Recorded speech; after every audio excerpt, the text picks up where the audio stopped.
Good morning, students. Today we will start the chapter 3 History, the Delhi Sultanate. Delhi सल्तनत के रूप में जानी जाने वाली पॉलिटिकल फॉर्मेशन 1206 सीई में स्टार्ट हुई एंड लास्टेड टिल 1506 सीई। इस पीरियड में इंडिया में 5 डायनेस्टी राइज हुई और फॉल हुई।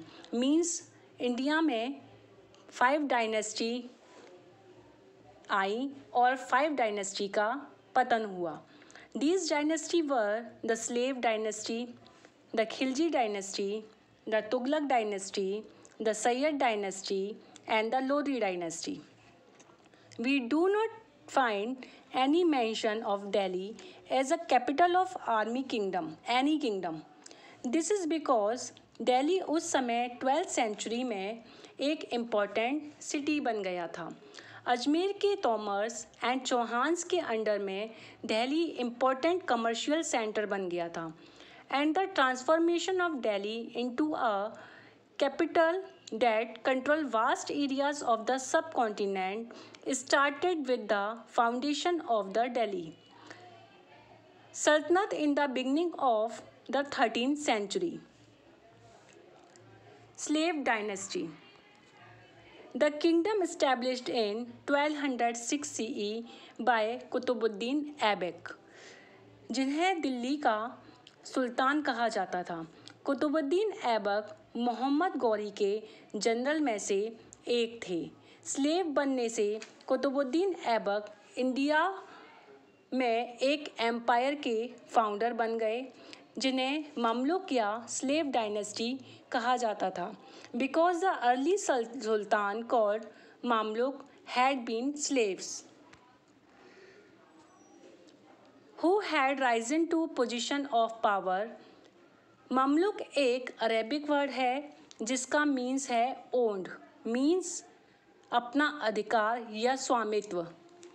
गौरी की डेथ के बाद कुतुबुद्दीन ऐबक इंडिया के पहले इंडिपेंडेंट मुस्लिम रूलर बने because he was not controlled by the ruler of Ghazni.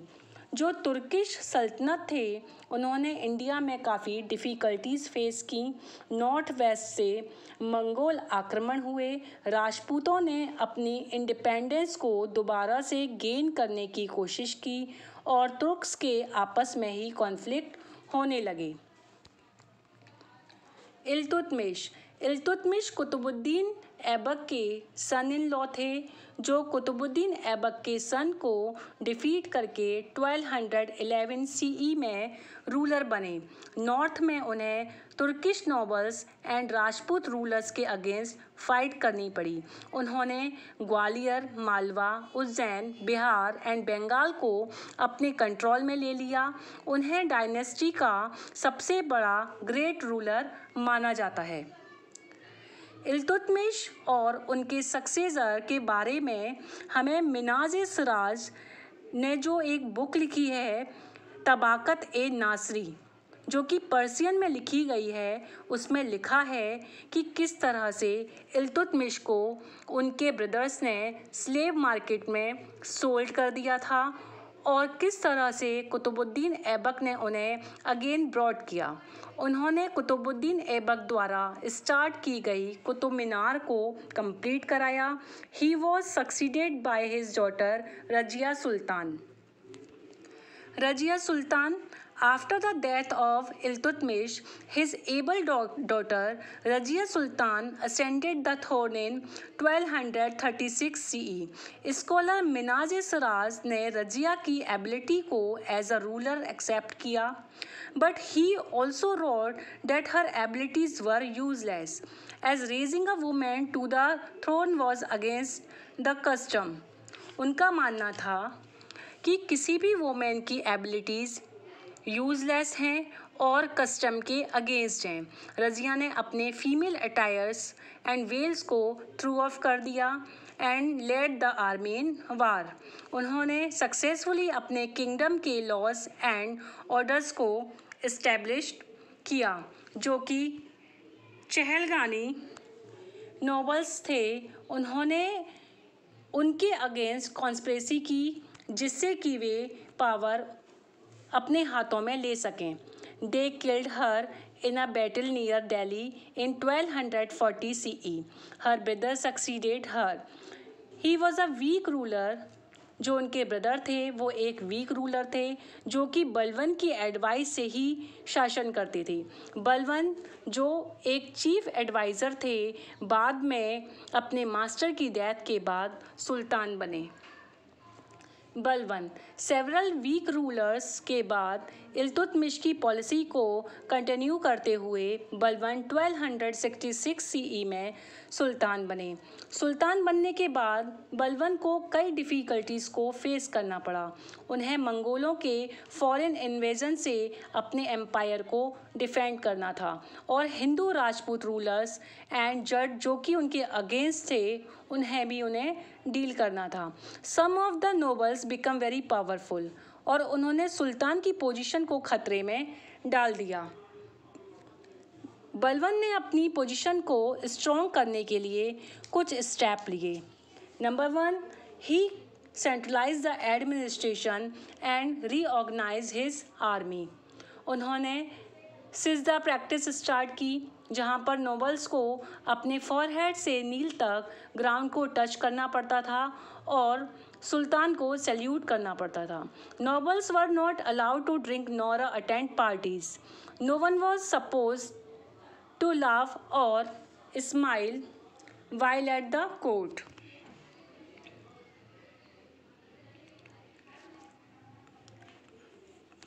After the death of Balban, Turkish rule had been established in Delhi, the Ganga region and Doab and eastern Rajasthan.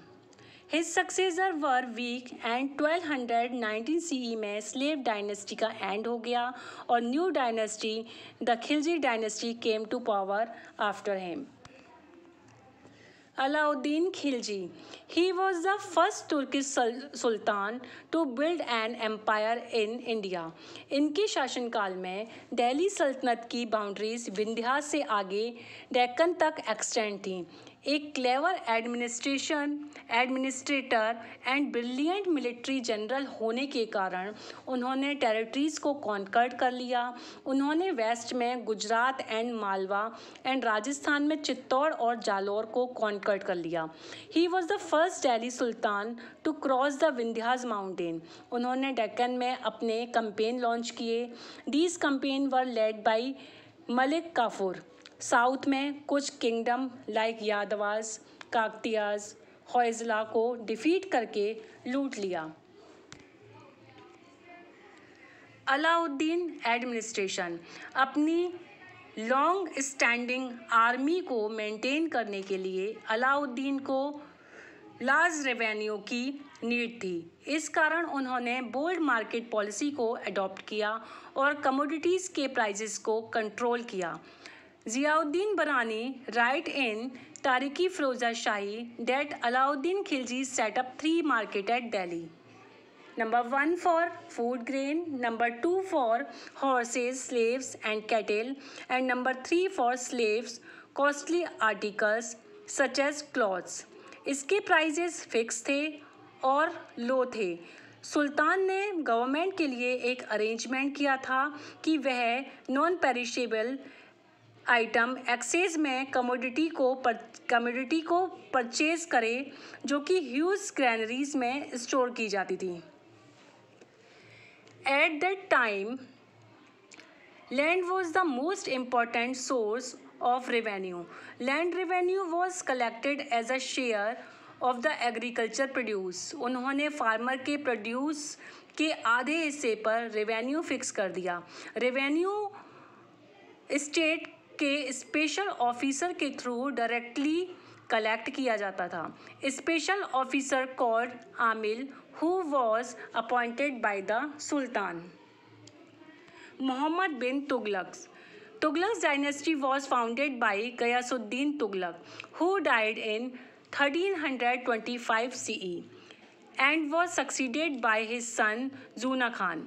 जिन्हें मोहम्मद बिन तुगलक का title दिया गया। यह कहा जाता है कि he was very brilliant man with ideas far ahead of his mind, लेकिन वह प्रैक्टिकल नहीं थे। इस कारण से उनके जो आइडियाज़ होते थे वो फेल हो जाते थे। मोहम्मद बिन तुगलक ने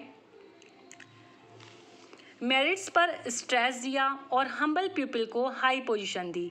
इस कारण कई नोबल्स ने उनको कॉपरेट करने से मना कर दिया। His empire covered the Deccan and south state which Alauddin had not annexed and also Orissa and Bengal. उन्होंने डेक्कन एंड साउथ को डायरेक्टली एडमिनिस्ट्रेट किया। During this last year then were many rebellions. उनके एम्पायर के साइज ने उनके लिए प्रॉब्लम क्रिएट कर दी। जैसे ही सुल्तान वन प्लेस से अनदर प्लेस पर पहुँचे, many areas broke away. Deccan और साउथ में Bahmani kingdom and Vijayanagar empire establish हो गया। Shifting the capital. Mohammad bin Tughlaq ने अपनी कैपिटल को दिल्ली से दौलताबाद शिफ्ट करने का निर्णय लिया, जो कि औरंगाबाद के पास थी। उन्होंने सोचा कि it to be the ideal place from where he would be able to control both north and south India. सभी को दौलताबाद से दूर जाने के लिए कहा गया। दिल्ली में 1500 किलोमीटर दूर इसामी को भी दौलताबाद से शिफ्ट कर दिया गया। इस अकाउंट के बारे में उनकी बुक फजल सलातीन में बताया गया है। उन्होंने लिखा कि सुल्तान ने लोगों को दौलताबाद जाने का ऑर्डर दिया और उन्हें मनी और प्रॉपर्टी देने का भी प्रॉमिस किया।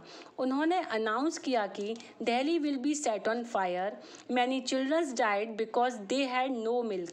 इस तरह सुल्तान ने वेल पॉपुलेटेड सिटी को डिस्ट्रॉय कर दिया। Later he decided to return the back to Delhi because he could not check Mongol invasion from Daulatabad.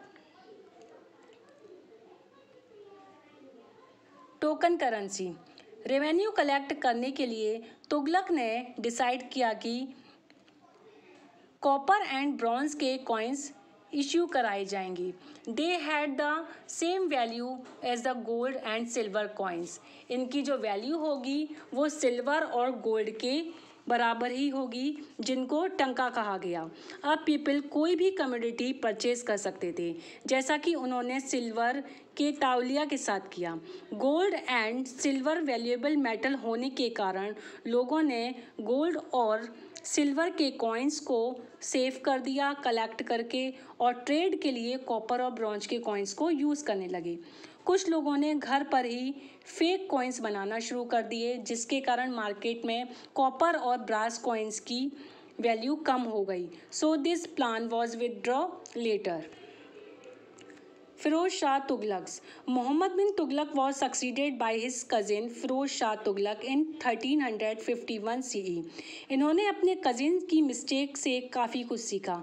वे अपने नोबल्स एंड उलेमास को खुश रखते थे, जिससे कि वे पीसफुली रूल कर सकें। उन्होंने उलेमास एंड कॉमन पीपल्स को इम्प्रेस करने के लिए वेलफेयर स्कीम्स बनाई। इरिगेशन सिस्टम को इम्प्रूव किया गया। New canals and wells dug किए गए, जिससे एग्रीकल्चर में इम्प्रूवमेंट हो सके। Many new towns were built like Jaunpur and Firozabad. Education को प्रमोट करने के लिए स्कूल्स एंड मदरसे ओपन किए गए। Firoz Shah death led to many rebellions. उनके सक्सेसर नोबल्स को कंट्रोल नहीं कर सके, इस कारण आर्मी वीक हो गई and slowly the empire shrank in size. Timur invasion. Timurlang was the ruler of the region around Samarkand. Tughlaq dynasty के कोलैप्स ने सेंट्रल अथॉरिटी को वीक कर दिया, जिसने फॉरेन रूलर्स को अटैक करने का सिग्नल दिया। 1398 CE में तैमूर ने इसे प्लंडर्ड करने के लिए, मीन्स उसे लूटने के लिए नॉर्थ इंडिया में रेड की। He carried mens and womens as prisoner and ruthlessly massacring people. वह अपने साथ enormous wealth and skilled artisan को ले गए। ये आर्टिसन जिन्होंने समरकंद के मॉन्यूमेंट्स पर वर्क किया। He soon left Delhi. The Delhi सल्तनत revived under the Lodis who ruled from 1451 CE to 1526 CE. Lodi dynasty. Bahlol Lodi Lodi dynasty के फाउंडर थे who ascended the throne in 1451 CE. उन्होंने 39 ईयर रूल किया। जौनपुर के शार्की किंगडम को जीतना उनका एक इम्पॉर्टेंट अचीवमेंट था। सिकंदर लोदी ग्रेटेस्ट लोदी रूलर थे जिन्होंने जौनपुर, बिहार और गंगा वैली को कॉन्कर्ड कर लिया था। उन्होंने अपनी कैपिटल आगरा में शिफ्ट कर दी। He adopted many measures to improve the agriculture and the economy of the country. Sikandar Lodi died in 1517 CE and was succeeded by his son Ibrahim Lodi, जो कि अफगान नोबल्स के सपोर्ट को gain करने में fail हो चुके थे। उनके अंकल दौलत खान लोदी को, जो कि पंजाब के गवर्नर थे, उन्होंने बाबर को इनवाइट किया। बाबर, जो कि काबुल के किंग थे, बिकॉज ऑफ इन्वेड इंडिया, कि बाबर आकर इंडिया पर आक्रमण करे एंड ओवर थ्रू इब्राहिम, और इब्राहिम लोदी को यहाँ से निकाल दे। बाबर ने 56 CE में इंडिया पर आक्रमण कर दिया and founded the Mughal empire by defeating Ibrahim Lodi in first battle of Panipat. और फर्स्ट बैटल ऑफ पानीपत में इब्राहिम लोदी को डिफीट करके मुगल एम्पायर को फाउंड किया। Thus, the Delhi Sultanate, which started in 1206 CE, came to an end in 1526 CE. Thank you.